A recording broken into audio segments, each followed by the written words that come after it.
Assalamualaikum warahmatullahi wabarakatuh. Saya Sinta Oktaviani dengan NPM 23130410 akan mempraktikkan keterampilan bertanya. Selamat menyaksikan. Selamat pagi semua. Pagi, Bu. Apa kabar kalian semua? Alhamdulillah, luar biasa. Allahu Akbar. Ini ternyata dia jargon ya. Ibunya. Oke, jargon selamat pagi ya. Iya, betul. Oke, gimana pagi? Ada pada sarapan belum? Sudah. Sarapan pakai apa nih? Pakai bubur. Bubur. Roti, buah. Rosi sarapan pakai apa sih? Pakai nasi goreng, Ibu. Nasi goreng. Wow. Berarti kalau sudah sarapan sudah semangat belajar ya semuanya. Oke, bagaimana? Apakah semuanya sehat? Sehat, Ibu. Alhamdulillah. Dijaga ya kesehatannya anak-anak karena memang sekarang lagi musim sakit banget dan kalian sudah sarapan itu sudah langkah yang baik supaya kalian tidak gampang sakit begitu ya. Oke, untuk pagi hari ini siapa nih yang nggak hadir? Sabil, Ibu. Sabil. Kenapa dia nggak hadir? Sabil ada lagi. Oh, nggak ada izin ya? Iya. Oh, oke. Dispen. Oke, dispen. Baik. Berarti yang lain hadir semua ya? Hadir. Oke. Sebelum kita mulai pelajaran pada pagi hari ini, kita berdoa terlebih dahulu ya. Kepala kelas disilakan untuk memimpin doa. Baik, Ibu. Teman-teman, sebelum kita memulai pembelajaran hari ini, mari kita berdoa menurut agama masing-masing. Berdoa mulai.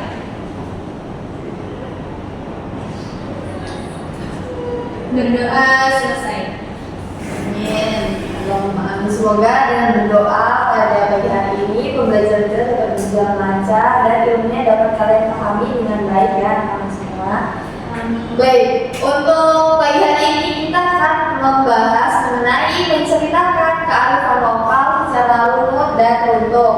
Nah, pada materi yang sebelumnya kita telah mempelajari mengenai apa namanya esai ya, yaitu esai itu apa? Karangan, karya tulis ilmiah. Baik, ada lagi?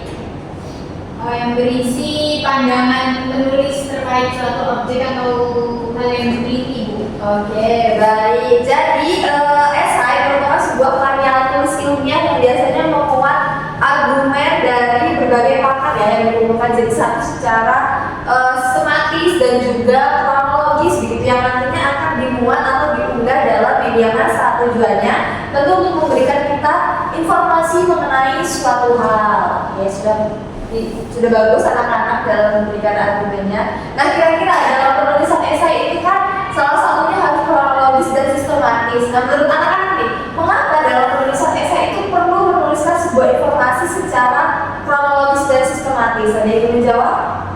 Saya, Ibu. Baik, dari Rosi. Supaya esai yang ditulis itu dapat dibaca secara berurutan gitu. Dengan membaca, jadi pembaca itu tidak bingung gitu mana bagian awalnya, kemudian mana yang isi, kemudian yang berikutnya itu yang mana. Karena telah ditulis secara kronologis gitu. Baik, terima kasih Rosi. Yang lain ada yang ingin menambahkan jawaban? Dari Latifah? Oke, silakan. Menurut saya penulisan esai secara kronologis dan sistematis itu gunanya adalah untuk memperjelas isi yang dibahas dalam satu esai. Jadi urutannya logis begitu, tidak acak-acakan dan benar yang disampaikan oleh Rosi tadi. Pembaca itu tidak bingung untuk membaca bagian mana sih yang kedahuluan isinya. Baik, terima kasih Rosi dan Latifah. Satu lagi ada yang ingin menyimpulkan? Desmita atau Agnia? Agnia? Silakan Agnia. Mengapa sih dalam tulisan esai itu kita harus menulis secara sistematis dan juga kronologis gitu? Mereka menurut Agnia kenapa? Menimbulkan belajar menulis dan kreatif. Kunci dalam menyajikan esai secara kronologis itu adalah dengan adanya supaya informasi yang disampaikan oleh penulis atau pandangan yang disampaikan oleh penulis itu tuh jelas ibu dan meyakinkan pembaca. Kemudian pembaca juga bisa lebih memahami urutan yang ada di essay atau sebuah cerita gitu, dan membangun argumentasi yang kuat seperti itu. Baik, terima kasih untuk kalian kelas 12 IPA 4 setelah menyampaikan argumennya dengan sangat baik dan juga aktif. Itu sekali. Jadi dalam penulisan esai kenapa sih kita perlu menuliskan secara sistematis dan juga kronologis?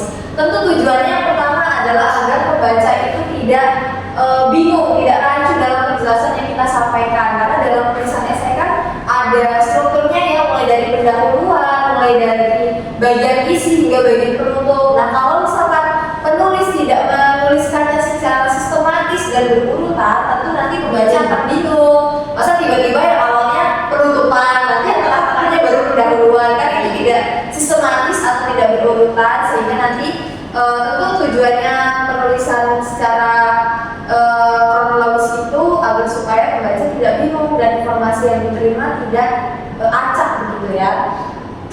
Nah, kita apresiasi sebentar untuk dalam sebuah esai kita mengulas ya bahwa dalam esai itu tentu yang pertama harus memuat fakta. Karena esai itu kan memuat kumpulan argumen yang disampaikan oleh para ahli yang dikumpulkan jadi satu begitu ya untuk menambah wawasan dari seorang pembaca. Jadi esai itu harus dituliskan secara fakta, bukan opini atau asumsi pribadi. Esai yang memuat opini itu ada sendiri. Tapi kalau misalkan esai yang ditulis itu merupakan esai ilmiah, itu harus memuat fakta dan bukan opini. Lalu selanjutnya penulisan esai itu harus logis gitu, tidak asal-asalan begitu. Jadi harus sesuai dengan apa adanya, apa faktanya begitu. Lalu kemudian yang ketiga harus objektif, tidak memuat pendapat pribadi atau asumsi pribadi, karena kita kan harus memuat asumsi dari para ahli atau para pakar. Lalu selanjutnya tentu harus sistematis, seperti yang sudah kita bahas tadi bahwa dalam penulisan esai itu tentu harus sistematis dan juga kronologis agar pembaca itu tidak merasa bingung.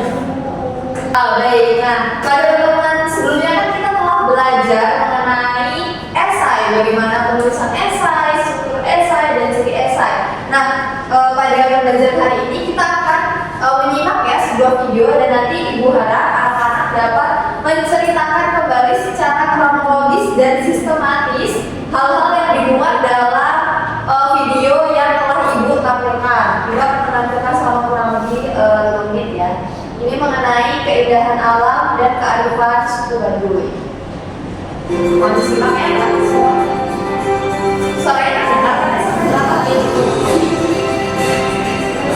boleh dicatat hal yang dimuat di dalam video tersebut, nanti dapat menceritakan kembali secara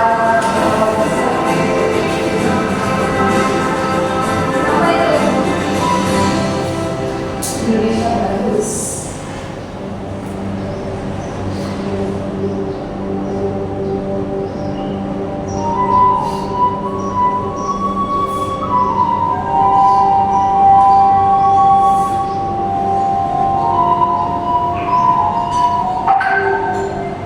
Ini kan kampung saya, nggak Depok, adanya di desa Nankes, Banten.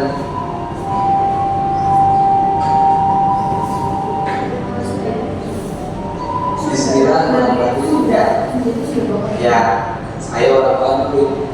Nama saya Kasim.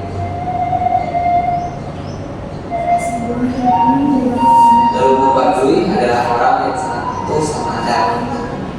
Mereka pantang menerima budaya modern.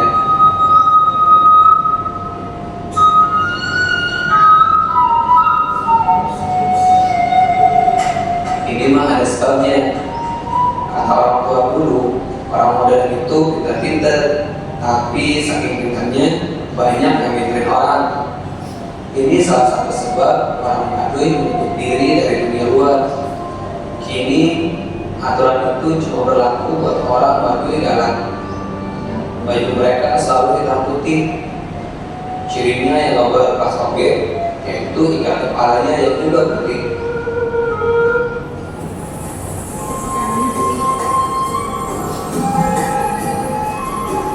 Tempat tinggal orang Baduy Dalam sekitar 8 kilo dari kampung saya. Orang luar boleh datang, tapi bermenang potret, apalagi direkam video, pantang pisah. Kalau orang saya masih masuk kelompok Baduy luar, sifat kami lebih terbuka, malahan sebagian penampilannya juga orang Batak.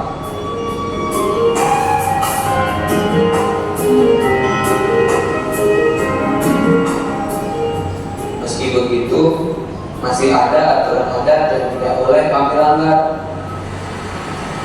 Ini salah satu contohnya. Ini Sungai Ciujung, hulunya ya di kampung kami. Kalau alirannya mah jauh sampai kota Pakirung sana. Gak semua bagian sungai boleh digunakan. Jadi pemenang sembarangan nanti. Ini usaha untuk menjaga kebersihan dan kelestarian hulu sungai.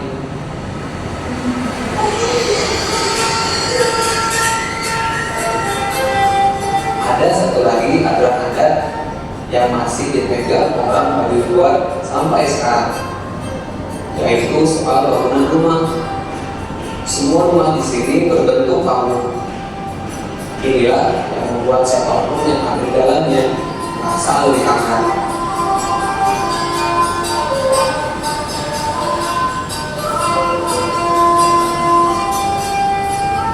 Ya, maklum, kampung kami ada di tengah hutan, udaranya masih dingin.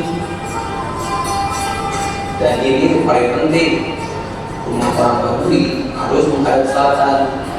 Bagi kami penganut Sunda Wiwitan, inilah kiblat kami. Jadi tempat kami berteduh ya harus menghadap ke arah tersebut. Baik, itu rasa cukup ya untuk penampilan video tentang keindahan alam dan kearifan suku Baduy. Nah, sebagaimana yang telah disampaikan tadi, anak-anak sudah menyimak video yang kurang lebih 4 menit ya, 4 menit yang telah ibu tampilkan mengenai suku Baduy. Dari anak-anak, ada yang ingin mencoba menjelaskan apa yang sudah dilihat dari video tersebut? Oke, ada Desmita dan Latifa ya sepertinya. Siapa dulu nih? Desmita, baik, silakan Desmita. Jadi menurut apa yang saya lihat tadi, di suku Baduy itu ada dua, yaitu Baduy luar dan Baduy dalam. Di Baduy luar ini masih bisa mengeksplor, maksudnya bisa ada apa dari luar itu masih bisa masuk gitu ibu. Tapi kalau Baduy dalam itu benar-benar yang sangat menjaga adat, tanpa ada boleh orang luar itu masuk atau mengekspos dari Baduy dalam. Dan kayak Baduy itu sangat-sangat masih dijaga mulai dari budayanya, dan ada makanan-makanan yang harus dipatuhi seperti itu. Baik, terima kasih Desmita atas penyampaiannya mengenai apa yang telah disaksikan ya dari suku Baduy. Oke, selanjutnya dari Latifa, silakan. Itu dari apa yang saya simak tadi, dan kata Desmita ternyata kedua orang suku Baduy ya, ada Baduy luar dan Baduy dalam. Kalau Baduy luar itu dia sudah boleh untuk menyentuh orang modern. Namun tetap ada yang harus dijaga adatnya, yaitu seperti sungai hanya boleh digunakan di sungai-sungai tertentu saja. Selanjutnya ada rumah panggung yang harus tetap dijaga seperti itu gitu. Itu tadi ada rumah panggung yang menghadap ke selatan sebagai kiblatnya. Selanjutnya kalau yang Baduy dalam itu dia masih kental adat dan memang pantang untuk menerima budaya modern. Seperti baju tadi yang digunakan adalah harus hitam putih, begitu dengan ikat kepala orang. Itu cukup. Baik, terima kasih Latifa dan Desmita. Masih ada lagi yang ingin menambahkan dari Rosi dan Agnia? Cukup. Baik, saya merasa cukup ya. Betul, itu tadi adalah contoh dari keindahan alam dan kearifan dari suku Baduy yang di dalamnya ternyata ada dua macam suku Baduy ya, ada suku Baduy luar dan suku Baduy dalam begitu. Dan masih tentu dalam suku Baduy ini masih terikat berbagai macam aturan-aturan yang perlu untuk dipatuhi begitu. Nah, anak-anak sudah berhasil menyimak dengan baik, sudah berhasil menceritakan secara kronologis video yang telah ibu tampilkan, sehingga tujuan pembelajaran pada pagi menuju siang hari, sudah siang hari ya, karena sudah azan zuhur gitu, telah tercapai gitu. Anak-anak telah mampu dengan sesama menceritakan apa yang telah disimak dalam video yang ibu tampilkan. Nah, untuk penugasan ibu akan memberi tugas, karena tadi kan adalah contoh video tentang suku Baduy yang tentu memuat kearifan lokal ya, kearifan mengenai suku Baduy, mengenai jenis-jenis suku Baduy, pantangan-pantangan yang ada dalam suku tersebut. Nah, sekarang ibu memberi tugas kepada anak-anak, ini cukup individu saja ya, karena ibu yakin dari anak-anak juga pasti berasal dari suku dan tempat asal yang berbeda-beda, itu memiliki kearifan lokal masing-masing. Nah, tugas yang akan ibu berikan, anak-anak perlu mencari sebuah kisah atau contoh kearifan lokal yang ada di sekitar kalian. Dan nantinya anak-anak bisa membuat video di mana anak-anak menceritakan kisah tersebut baik kepada teman sekelas atau kepada adik kelas. Nanti teman-teman, anak-anak silakan untuk mencari partnernya untuk yang akan mendengarkan kisah yang kalian ceritakan. Nah, nanti anak-anak juga bisa menunjukkan contoh kearifan lokal yang kalian ceritakan. Untuk bentuk videonya boleh kalau ingin seperti yang tadi telah ibu tampilkan mengenai suku Baduy, jadi seperti film dokumenter gitu boleh. Lalu selanjutnya nanti berharap anak-anak dapat membuat laporan dari kegiatan dengan mencatat hasil tanggapan orang-orang. Misalkan nih teman kalian nanti bertanya di kearifan lokal yang kalian ceritakan itu asalnya dari mana, kesannya dari mana, apakah ada aturan-aturan tertentunya. Nah, nanti itu dapat dicatat dalam laporan. Nah, dari sini apakah ada yang ingin ditanyakan? Bahwasanya Baik, silakan. ini kan berarti berkelompok tapi buat videonya satu orang seperti itu, jadi satunya merekam, satunya yang merekam. Betul sekali. Jadi jangan ini tugas individu, cuma kalian tetap bekerja sama untuk saling membantu satu sama lain dalam membuat videonya ya. Oke, apakah ada lagi yang ingin ditanyakan? Cukup. Nah, sebelum ibu tutup pertemuan pada siang hari ini, apakah ada yang ingin menyimpulkan mengenai pembelajaran yang sudah kita pelajari? Baik, kita kan tadi sudah mempelajari banyak hal tuh, mulai dari esai, kemudian tadi kita sudah menyimak video dengan seksama, gitu bersama-sama. Nah, sekarang kepada yang menyimpulkan saya dari Rosi. Iya, silakan Rosi untuk menyimpulkan. Baik, mungkin saya bukan menyimpulkan materi tapi merefleksi apa yang saya dalami. Jadi tadi di awal saya mengetahui bahwasanya sebuah esai yang baik itu harus memiliki beberapa kriteria. Kriteria yang pertama itu esai itu harus memuat sebuah fakta, lalu berdasarkan fakta, tidak boleh hal yang bohong, menipu. Kemudian fakta itu harus logis supaya bisa diterima oleh pembaca. Kemudian fakta itu harus bersifat objektif dan juga sistematis. Maksudnya apa? Maksudnya esai harus dibuat secara runtut dan berurutan agar pembaca itu tidak bingung mana pembuka, mana isi, mana penutupnya. Kemudian tadi kami juga menyimak sebuah video untuk menentukan atau mengungkapkan kembali sebuah cerita secara runtut. Videonya itu terkait dengan suku Baduy, itu Baduy luar dan juga ada Baduy dalam. Kemudian bagaimana adat istiadat dan bagaimana perbedaan Baduy dalam dan Baduy luar. Kemudian apa saja tradisi-tradisi yang masih tetap dilestarikan di Baduy luar Baduy. Cukup Ibu, terima kasih. Baik, berikut kelas 12 terima kasih pada pertemuan hari ini.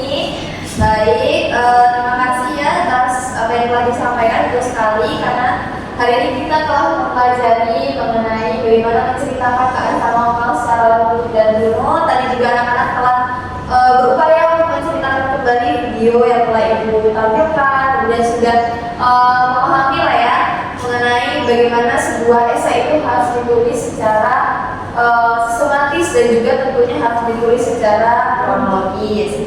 Nah, untuk penugasan yang diberikan pada hari ini, Ibu beri waktu 1 minggu. Jadi pada pertemuan di minggu depan, Ibu harap anak-anak telah mengumpulkan video yang telah dibuat ke dalam Google Drive.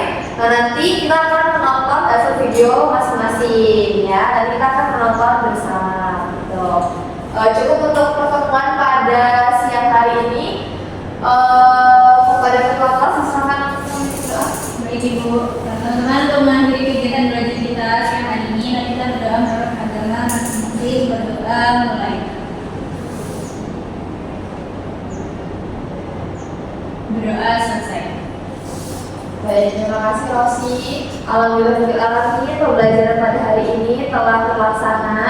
Ibu harap apa yang telah anak-anak pelajari, yang anak-anak telah berusaha untuk aktif pada pertemuan kita pada siang hari ini, semoga dapat memperoleh berkah dari apa yang telah dipelajari. Ibu akhiri, wassalamualaikum warahmatullahi wabarakatuh.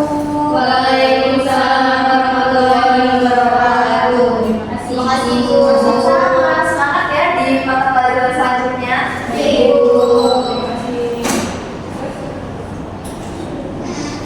Assalamualaikum warahmatullahi wabarakatuh. Izin memperkenalkan diri, saya Desmita Rasmanisa dengan NPM akhir 56 akan menjadi OL dari Sinta Oktaviani dengan NPM akhir 70.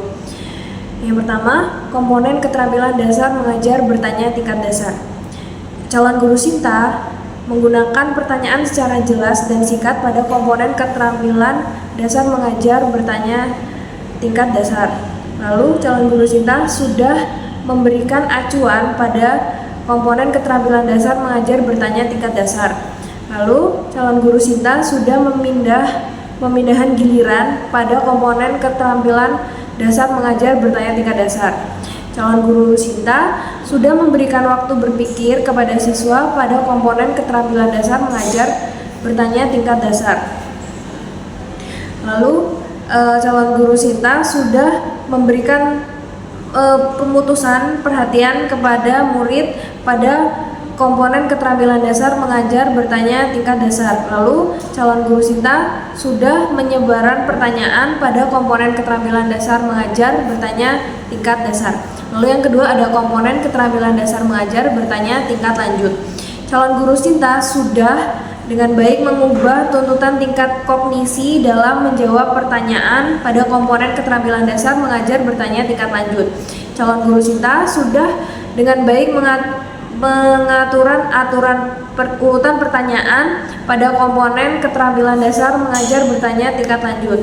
Lalu calon guru Sinta sudah menggunakan pertanyaan pelacak belum menggunakan pertanyaan pelacak pada komponen keterampilan dasar mengajar bertanya tingkat lanjut.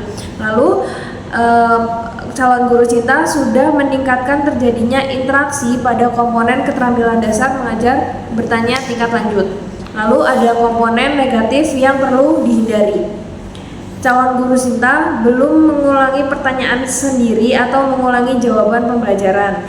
Calon guru Sinta sudah menjawab pertanyaan sendiri pada komponen negatif yang perlu dihindari. Lalu calon guru Sinta sudah menunjuk dulu sebelum bertanya kepada siswa pada komponen negatif yang perlu dihindari. Lalu calon guru Sinta sudah mengajukan pertanyaan yang mengundang jawaban serempak pada komponen negatif yang perlu dihindari. Lalu yang terakhir ada calon guru Sinta belum mengajukan pertanyaan ganda, tidak mengajukan pertanyaan ganda pada komponen negatif yang perlu dihindari. Baik, terima kasih. Saya akhiri. Wassalamualaikum warahmatullahi wabarakatuh.